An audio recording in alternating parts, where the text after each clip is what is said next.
welcome to another edition of Kicks Over Coffee here. I'm Matt Priest, and yet again, I'm hosting one of our internal execs as we talk about things that the industry and more particularly or specifically FDRA is working on. So Sandi Mines, our Vice President of Corporate Engagement, thanks for coming on Kicks Over Coffee. This is your first time. You've been on Shoe and Show. We're now putting you on Kicks Over Coffee. Lord knows what's next. But in the meantime, I'm drinking a K-Cup, Pete's Coffee K-Cup out of my daughter's teal blue Keurig machine, which is like a single shot. So I don't know if you can get that specific on what you're drinking, but what are you drinking? This is iced coffee. I'm going to just say I'm going all winter long with iced coffee. Yeah. And it's Starbucks, dark roast. There you go.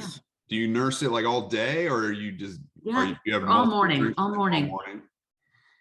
All morning. This is my second one today, and it's not even that late in the morning. So that's my life right now. So it's like, how much can I get into my body as much as possible without killing myself because I have heart conditions? All right. Now that we've shared our personal struggles, let's talk about industry struggles, but also, Sandi, opportunities, because one of the things that we want to do as an organization and as a nonprofit is to ensure that we're aligning the industry around certain topics of interest, whether it's sustainability, which Andy does a great job, or diversity, equity, inclusion, which Sabria is killing it on, or tariffs and supply chain, and for which Thomas and I are also killing it, if I do say so myself. But we also have an eye on the marketplaces, on the trade shows, on the times we gather around the country and try and sell shoes and make connections with new buyers and old buyers alike. And so, Sandi, you spent some time kind of surveying the landscape as it relates to footwear trade shows, and we got a couple cool things we want to talk about. But at the outset, what's the current lay of the land of the footwear trade show here in 2022? Thanks for having me on again, and I'm excited to talk about trade shows today. We definitely are in this interesting environment with trade shows, with so many brands having different timelines on how to produce their shoes and get them into the market. And there's been a lot of shifts in terms of who has product in hand and when to showcase them. So that's really dictated what the brands are allowed to show and can show and have been able to do. So some people that I've talked to in the market feel that the current trade show schedule is a little bit too late. And then many of the brands have told me it's a little too early. We don't have the products in hand just yet. So it depends really on who you're talking to and when. But the last 30 days, I've talked to probably 5 or 6 executive directors of trade shows. And what I heard all across the board was that people were beyond excited to get back to an in-person show. That the brands and the sales reps and the independent reps were so beyond excited to be able to showcase their entire line at a trade show, see their, retailer friends, see groups of retailers, see retailers that they haven't seen, some in a year or 2 years out in person, and that the retailers were beyond excited to touch and feel product. They said that nothing really takes place of touching and feeling product, exploring new brands, and having some discovery of new emerging brands that never really make it to the market in a virtual landscape, right? So I believe that technology is been pretty amazing in this moment and this environment over the last 2 years. And there's so many great tools that we can use. But being at a couple of the trade shows over the last month has been really exciting for me. I've been able to see people, connect with people. So touching and feeling the product, discovering new brands, networking, seeing retailers that might not have been able to, you might not have been able to see just walking by. I mean, that's been pretty exciting for everybody, both brands and retailers and associations too. So we've had a really good last couple of months in that space. So it's exciting for everyone. I mean, everyone knows that it's going to be a long haul, and the security and the safety protocols and some of the masks mandates being lifted really give people kind of that chance and opportunity to connect with people more live in person, and nothing can take the place of that. So that was pretty cool. Yeah, that is cool. And before COVID, we both have been in this industry a long time. We've attended a lot of these trade shows. You from just a wee lad in your father's business. But when you look at the trade show landscape, there was a lot of pressure to try to realize a national show, whether that was FN Platform back in the day in Las Vegas, WSA prior to that, Fanny in the New York marketplace that we have the distinct privilege of managing at this point. But it seems to me that because of COVID, we have now moved into kind of a hyper regionalized approach. And as you were talking about, the dates, like too early or too late, I had Goldilocks and Three Bears, kind of not too hot, not too cold, just right. Well, the just right now for our industry seems to be a regionalized approach. And so you see the IR show popping up in San Diego, and then you have the Dallas Market Center and Ava doing the good work down there in Dallas, and you have the Informa folks testing the waters in Nashville, right? So talk to me about what you think is that meeting the current need of where we are? I think regional trade shows. I think that regional trade shows are more important than ever. Yeah. Atlanta was a huge success. Laura does a phenomenal job of putting together a great show where brands can connect. She does education, she does networking, she does new brands, she does a great job with the layout. So that show came on very strong this year, back-to-back meetings. I mean, it's always been really strong, but more important than ever. Jordan and Katie did a really, really nice job with magic and bringing brands together. And I walked that show. I thought it looked great. And some of the independent reps, they shared with me that, even if they had 5 or 6 or 8 meetings over 3 days, that was just as important as having 40 meetings at maybe another show. Right. So I think that they all have a purpose and a point of view. And, those are 2 shows that kind of stood out for me. I know that Gary had a good show in San Diego. I spoke to him.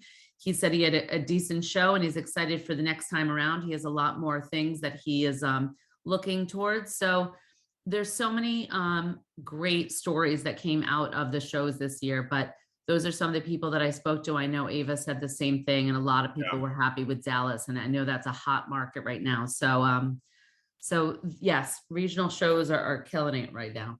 Yeah, not all regional shows, and you kind of talked about this, you hinted at it, but not all regional shows are equal in the sense that you might have a regional show that you're hitting a lot of the independent retailers. Maybe that's Atlanta, right? And so you're having a lot of those meetings with the mom and pop shops, if you will. And once the sum of that whole is really robust, right? You're making a lot of sales, you're making a lot of connections.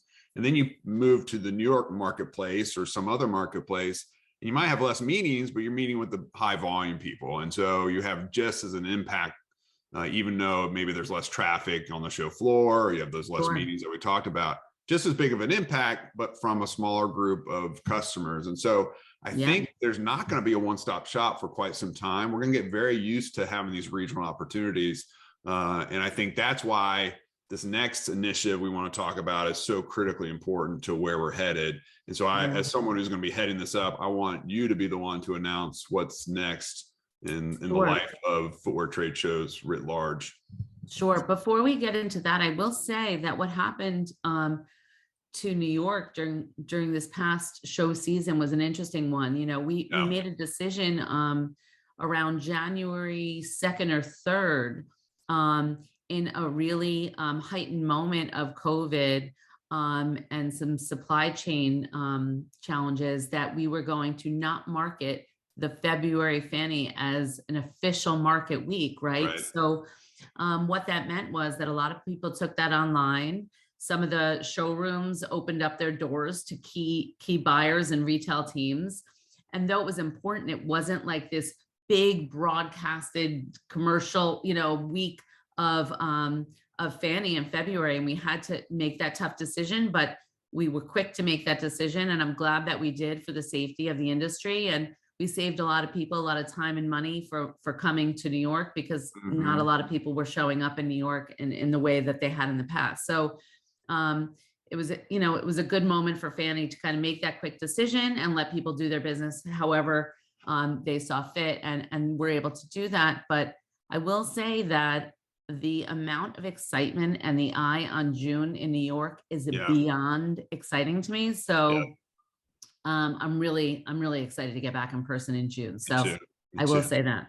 Yeah, for sure. No, well said. But that does kick us off to the next topic of conversation, which is the fact that with your encouragement and the need from all of the trade shows to share intel and to collaborate, we have decided to form the Footwear Trade Show Council that will congregate all of the executive directors and leaders for the trade shows in the footwear industry, right? So I think there's about 10 or 12 executive directors that are going to be meeting next week for the first time. And I'm excited to talk about that.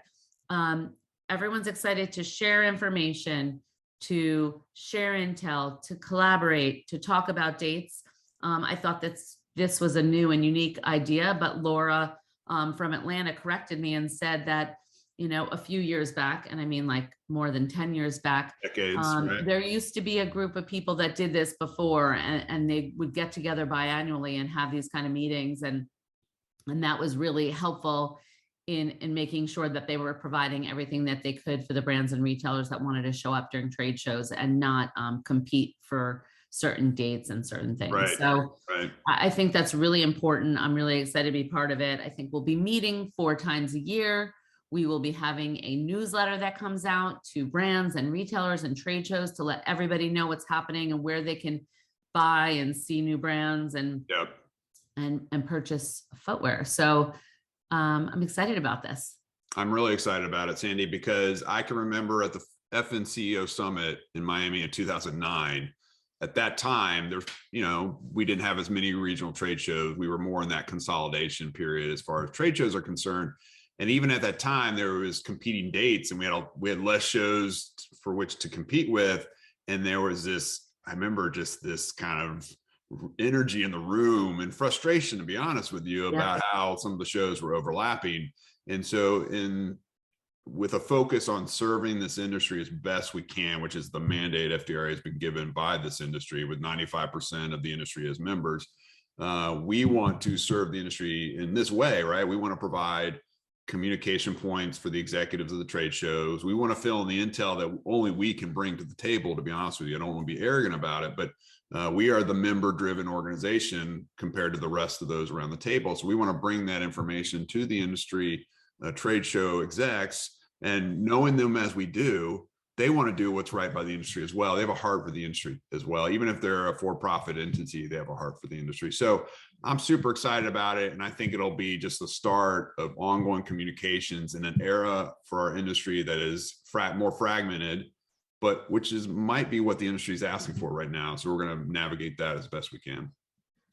I think this is the time. I think it's definitely, it's been a long time coming. And I think that everyone is really interested in working together and supporting the industry and sharing information, because it will help everyone at the end of the day. So I think this is a smart move. Everyone that we've talked to is interested and excited and wants to share. So I'm very much looking forward to doing that.